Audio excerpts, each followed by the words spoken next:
Shalom Bapak Ibu, jemaat dikasih Tuhan. Kita bersyukur lagi kita ada di hari ini. Sebelumnya mari kita akan renungkan firman Tuhan. Kita berdoa. Bapa di sorga, terima kasih buat hari ini, hari berkat yang Engkau anugerahkan lagi. Kami hendak melandasi dengan merenungkan firman-Mu. Mohon hikmah dan pengertian Roh Kudus supaya kami memahami dan menjadi pelaku firman-Mu. Dalam nama Tuhan Yesus. Amin. Bapak Ibu, firman Tuhan kita terambil dari 1 Yohanes 4 ayat 9. Dalam hal inilah kasih Allah dinyatakan di tengah-tengah kita, yaitu bahwa Allah telah mengutus anaknya yang tunggal ke dalam dunia, supaya kita hidup olehnya. Itulah dasar renungan firman Tuhan pada hari ini. Tema kita adalah Natal, bicara tentang kasih Allah tanpa hitung-hitung. Natal bicara tentang kasih Allah tanpa hitung-hitung. Nah saudara, pernah seorang anak muda mendatangi seorang pendetanya dan berkata, "Pak pendeta, saya ini nggak habis pikir dan masih sulit menerima Allah mengutus anaknya ke dalam dunia. Saya sulit memahami hal ini. Mengapa? Bapa di sorga yang katanya baik, tetapi mengutus dan mengorbankan anaknya mati di kayu salib untuk mati bagi dosa-dosa kita. Pertanyaannya, kalau dia adalah Bapa yang baik, mengapa bukan dia saja yang turun ke dalam dunia dan mati di kayu salib?" Mendengar pertanyaan dari seorang anak muda ini, tentu Pak Pendeta dengan tenang dan dengan bijaksana berkata kepadanya bahwa kalau pertanyaannya itu sangatlah baik. Tetapi tentu Pak Pendeta tidak akan menjawab secara teologis, ya, dalam arti secara ilmiah atau secara pengetahuan Alkitabnya, tapi tentu membawa kepada sebuah perumpamaan. Pak Pendeta menyampaikan bahwa sesungguhnya ya dia itu masih muda. Anaknya ini yang memberi pertanyaan ya belum menikah. Kemudian Pak Pendeta berkata, "Nanti kalau kamu sudah jadi orang tua, kamu akan tahu bahwa sesungguhnya jauh lebih berat melihat anaknya menderita daripada orang tua itu sendiri yang menderita. Jangan kamu pikir kalau Bapak itu cuma mengutus anaknya, maka Bapaknya itu enak-enak saja. Anaknya menderita kok Bapaknya tidak tahu penderitaan anaknya itu. Tidak. Justru seorang bapak atau seorang ibu, dia akan memilih menderita demi anaknya daripada memandang anaknya menderita. Kalau saudara belum pernah menjadi orang tua, maka saudara akan sulit memahami akan hal ini.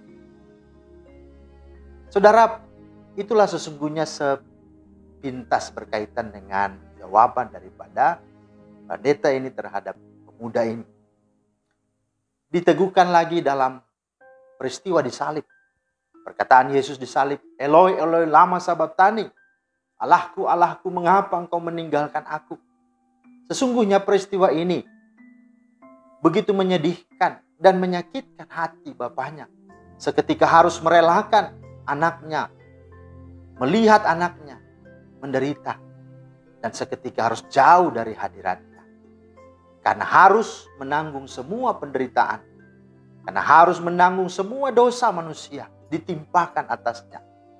Karena dosa itu adalah tidaklah benar, tidaklah kudus, tidaklah bisa bersatu dengan Allah.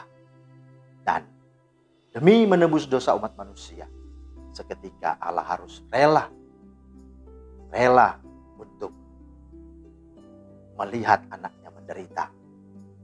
Nah, inilah sesungguhnya yang kita harus sadari, betapa sungguh-sungguh dalamnya, begitu sungguh-sungguh ya, memilukannya hati dari seorang bapa kepada anak-anaknya. Tetapi demi itu semua, saudara dan saya, kita semua akhirnya bisa diselamatkan, bisa memperoleh hidup kekal. Saudara, inilah yang menjadi makna dan tujuan dari Natal.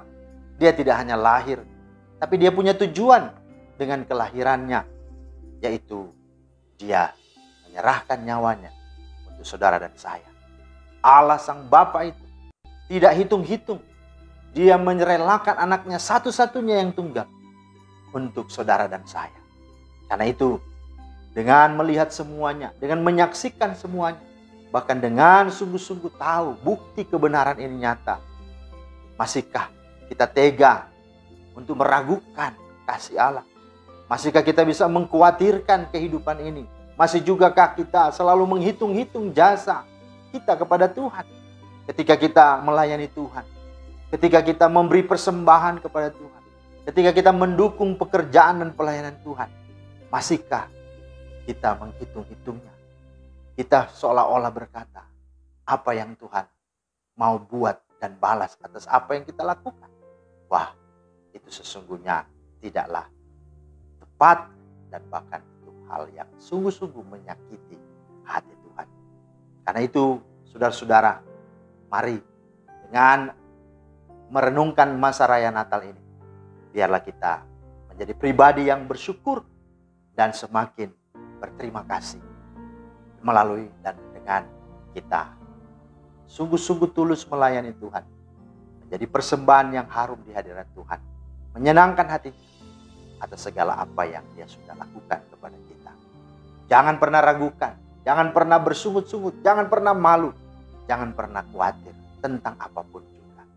Roma 8 ayat 32 berkata, Ia yang tidak menyayangkan anaknya sendiri, tetapi yang menyerahkannya bagi kita, manusia, bagaimana mungkin Ia tidak mengaruniakan segala sesuatu kepada kita bersama-sama dengan Dia? Itu menjadi sebuah pertanyaan sekaligus pernyataan supaya kita sadar kalau Dia sudah dengan merelakan anaknya, Dia tidak hitung-hitung, maka jangan takut dan khawatir untuk hal-hal yang lain. Tuhan pasti memberkati. Karena itu mari alami dan jalanilah masa raya Natal ini dengan kita memberi yang terbaik kepada-Nya. Tuhan memberkati. Amin. Terima kasih Tuhan untuk firman-Mu. Tolonglah kami supaya kami sungguh-sungguh menghargai pengorbanan Kristus dengan Engkau lahir ke dalam dunia untuk sungguh menyerahkan hidup-Mu bagi kami. Dan untuk semua itu Allah tidak pernah hitung-hitung. Engkau dengan rela memberikan anak-Mu satu-satunya untuk kami umat manusia yang berdosa supaya kami diselamatkan. Tolong kami menghargainya dengan kami juga tidak hitung-hitung apa yang kami lakukan kepada Tuhan. Biarlah semuanya hanya untuk kemuliaan dan hanya untuk syukur kami, pujian kami kepada Tuhan. Dalam nama Tuhan Yesus kami berdoa. Amin. Demikianlah firman Tuhan hari ini, kiranya menjadi berkat. Selamat beraktivitas. Tuhan Yesus memberkati. Shalom.